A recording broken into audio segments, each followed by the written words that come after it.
Hello, welcome to Mind Behind the Mouth, a place where we will be taking you on a journey through topics that we get easily interested in and overly passionate about. Alright, Mind, what's today's totally tubular topic? Today we'll be talking about a group of renegades that find themselves running from world to world from an ever-oppressive government. World to world, like outer space? No, world to world is in a desert. Yeah, in space, you goram moron. Damn, dude. Go. Well, then think. Alright. Planet. Continue. So they travel from world to world, taking any job they can to maintain their semblance of freedom. Okay. But mainly staying away from the centralized planets. Because the main thing that's important here is get yourself a ship, find a crew, find a job, keep flying. Shiny. Okay, she won't be winning any beauty contests anytime soon, but she is solid. Ship like this, be with you to the day you die. Because it's a death trap. That's not... You are very much lacking in imagination. And try to see past what she is and onto what she can be. What's that, sir? Freedom is one. Tell you, Zoe, we get a mechanic, get her up and running again, hire a good pilot, maybe a cook. Live like real people. Small crew. They must feel the need to be free, take jobs as they come. You never have to be under the heel of nobody ever again. No matter how long the arm of the Alliance might get, we'll just get ourselves a little further. Get her running again. Yeah, So not running now. not so much. But you will. I already know what I'm gonna call her. Got a name all picked up. We're still flying. That's not much. It's enough. So, my love for Firefly actually started with the follow-up film Serenity. That's the beginning. Yeah. Begin at the end of the beginning of the end. Wait, what? What? What? Serenity is like a galactic cat and mouse game. Snake and mouse game more like with that guy. Point, actually, yes. It's like a galactic snake and mouse game. So you have a group of smugglers, always on the move, never able to stop and stay in one place. At least Mr. Sword Agent Man is going to catch up to them and, well, deliver justice for the good old Goram government. greedy government. Yeah, they suck, dude. The overall bad guy is greedy government. Corporation. Yeah, it's awesome. So he continues to track them all down and attempts to gain what they are carrying. And basically, the snake chases the mouse into an even larger and darker mystery that involves the entire galaxy. And it is such a fun, adventure, action-packed film that just has got so much going on in it, and it's a thrilling ride. Go watch Serenity. This isn't about Serenity, but definitely go watch Serenity. So, after finishing the movie, I do my digging, and I find out there's also a show. Oh, yeah. But it's only one season. What? Gong yang yang da. My thoughts too, bud. But it is a great little show of one season, and even though it is just the one season, it has so much world building and character development. It is like a well thought out series that could have went on for a long time, like without the movie. I think that the movie is nice at the bookend, but I would have loved to have seen like 6 seasons of this show. Would have been great. Like absolutely one of the best. Like it is set 500 years in the future.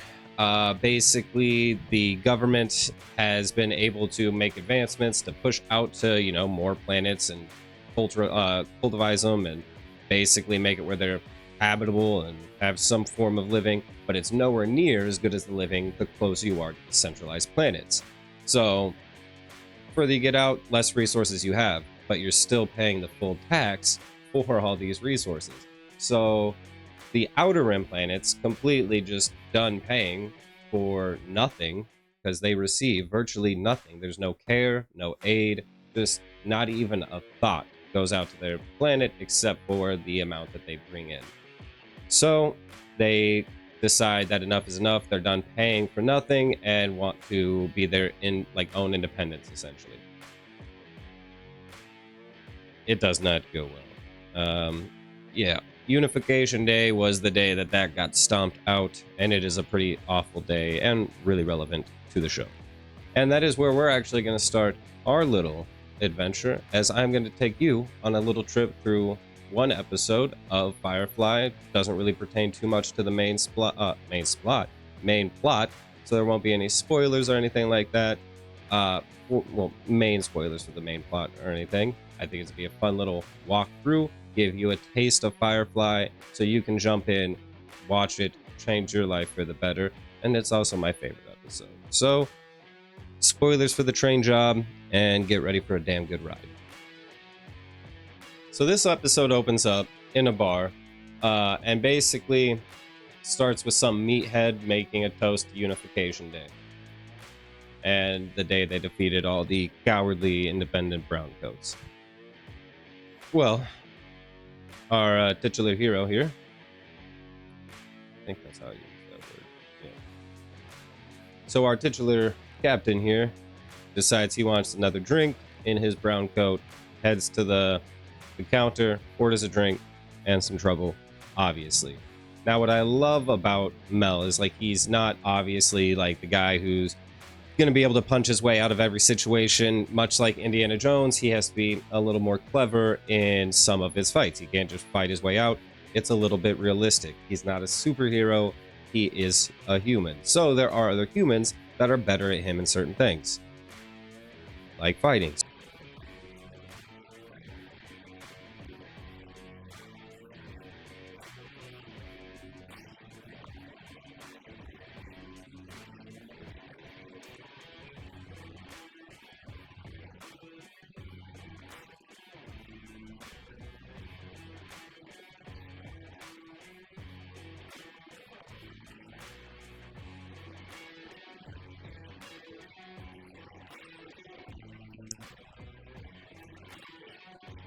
So he gets Drunkhead over here, all pissed off and ready to fight him, so that way his first mate Zoe can come around, clobber him on the head, and put him down.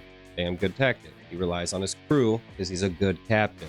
But we find out that the beaten up dickhead soldier, not even a soldier, I doubt this. Yeah, no way this guy fought in the war. Yeah, no way. So I think he's just going around kind of like looking to relieve some pent-up steam from losing. Understandable. And also here for a job. So it's a two birds, one stone situation. And this job is for one scary fellow. The way we meet this scary fellow, doors open up and he's torturing somebody.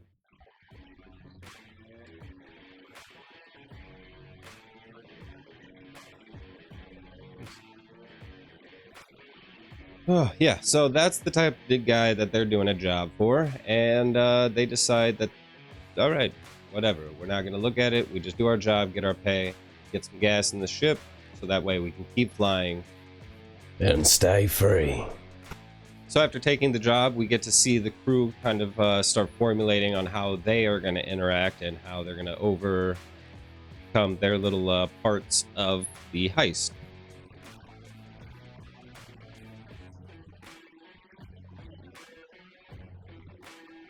No.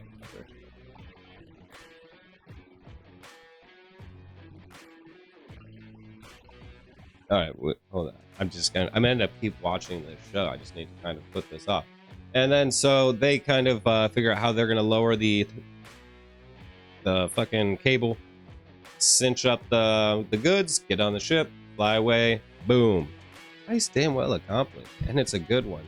So Mel and his first mate Zoe head onto the ship, and they are prepared to basically get to the goods. As they're making their way to the car,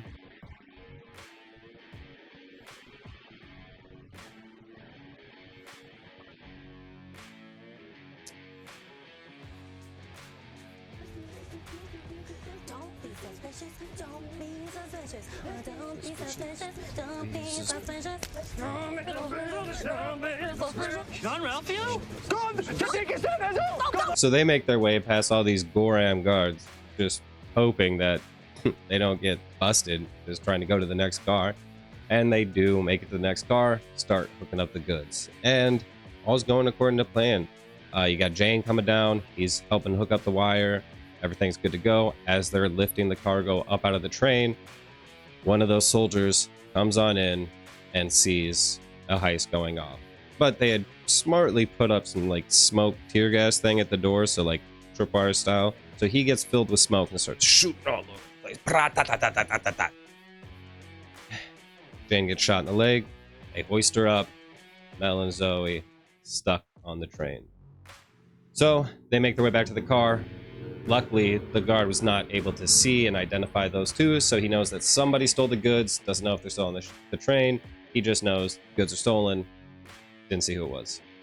So, good for them. They hide out. Not good. Well, I guess actually good for them. They start to hear what the goods were. So they're surrounded by the people that are going to be living on this like remote planet, or have been living on this remote planet, just kind of moving town to town, and basically are run down. These people are not looking great, pretty frail, pretty sick, and what was in the cargo was medicine for this awful sickness that has basically been mined up and put into the atmosphere, and now anybody who's on this planet essentially gets sick, usually if they live there too long. Shitty ass sickness. And now there's no medicine for it, so without the medicine it is fatal. And there are women and children that have it. Nice. And that right there, we start to see a wonderful little crack into Mel's character, where he is actually feeling overwhelming guilt for basically stealing the medicine from women, children, and sick people. Shit sucks. Back on the ship, though, Jane tends to be a little bit of a just a gun for hire with like some loyalty until the money overmatches the loyalty. I shouldn't do this motion. Don't flip that. So Jane knows that they have a job. Basically, is saying, "All right, to hell with them. They're made. They're stuck. Let's finish the job. Like, get out of here. They got pinched. Oh well." Like immediately. Like he's immediately okay with, like, as soon as he gets his leg patched up, "Get the hell out of here. We're done." It's pretty fucking awful. So him wanting to take off doesn't really sit well with the rest of the crew, especially the pilot, Walsh. Yeah, can't blame the guy. I wouldn't be leaving the planet either. I'm not flying. All right, buddy, you want to fly Meathead? You fly. Meathead often in this video. So Simon, the doctor, after patching him up, puts him to sleep, so that way the muscle doesn't leave the crew. Not a bad plan. So they try to come up with a little plan to get the captain and Zoe out of there. It's not a half bad one. On their ship, they have a companion. In the future, an escort is a base. Well, companions are like esteemed escorts, right? They are like top the line society, like for high escorts for high society. And so basically she is looked at as a respectable woman. And the reason that, she is aligned with them is because they travel a lot, giving her good business. And it is a lot easier to make dock with a respectable companion on your ship. So she makes her way over to them as they, right after they just got questioned, slaps Mel. That probably was great for her, because he's a bit of a dick with her. To her profession, as I should clarify. And basically comes up with this story that he is an indentured servant and has run away with Zoe didn't really have a role in this, and they ran away together and basically are trying to flee his servitude. Good cover. She has all authentic paperwork. His story was fishy, so kind of works out. Sheriff actually believes it, especially with her paperwork checking out, allows her to take her servant and is running away. Jesus. And aboard, take him back to Serenity. Although he's not feeling pretty hopeful on the situation of them ever finding the people who stole the medicine or the medicine itself. Though he is confident that if he ever did find them,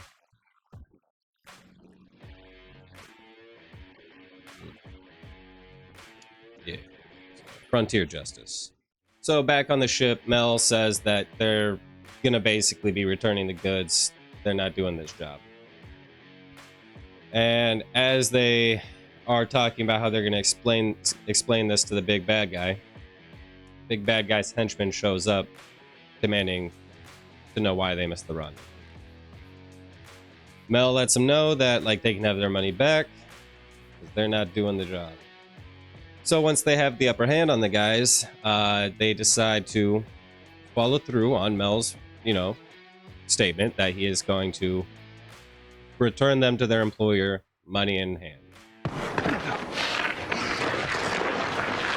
Now this is all the money Niska gave us in advance. You bring it back to him, tell him the job didn't work out. We're not thieves, but we are thieves. The point is, we're not taking what's his.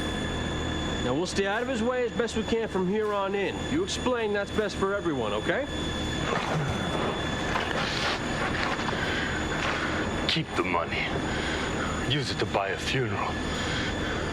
It doesn't matter where you go or how far you fly. I will hunt you down, and the last thing you see will be my blade. Darn.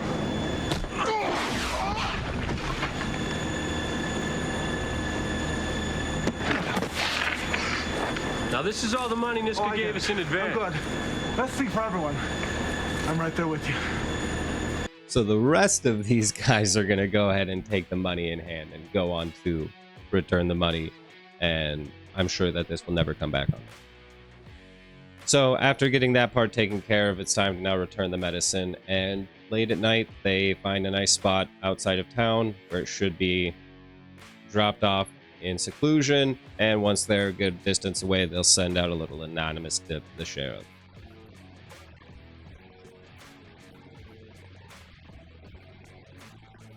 I'm gonna let this scene play out because I just love this scene.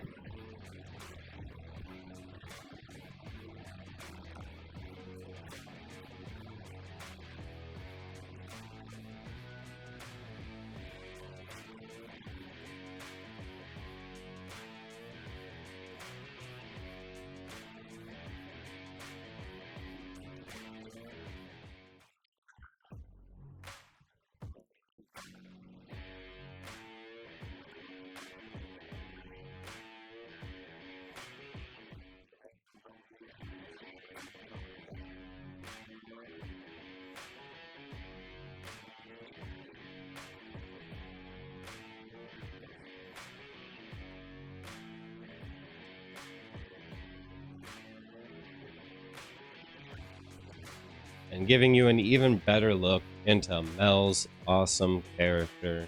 Upstanding dude. I just love the way that he's written. I love the way every character is written in this. Every character has an amazing character arc they all go through, and I think that they are all just written so beautifully. And all of their actions actually reflect on how the character is written. Like, and it's completely believable that like one of them react in a certain scenario on how they do a lot of the times. It's so good. Such a well-written show, such amazing lore. Firefly and Serenity is such an amazingly fun ride through an equally awesome universe that is full of rich lore and stupendous world building. So if you've yet to experience Firefly or Serenity, and this was even slightly interesting to you, go get yourself some space boots, make your way to the nearest shipyard, and find a crew, find a job, keep flying. And remember, always stay shiny. Thank you all so much for watching, especially if you made it to this point. Really appreciate you. I think that we're all having a lot of fun here. We definitely are.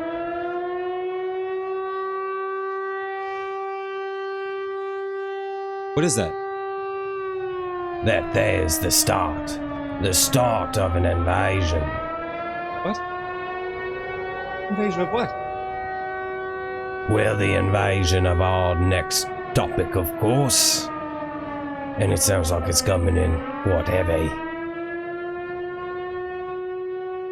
Are those? Yep. Is that? Uh-huh. What are you talking about? The Saboteur.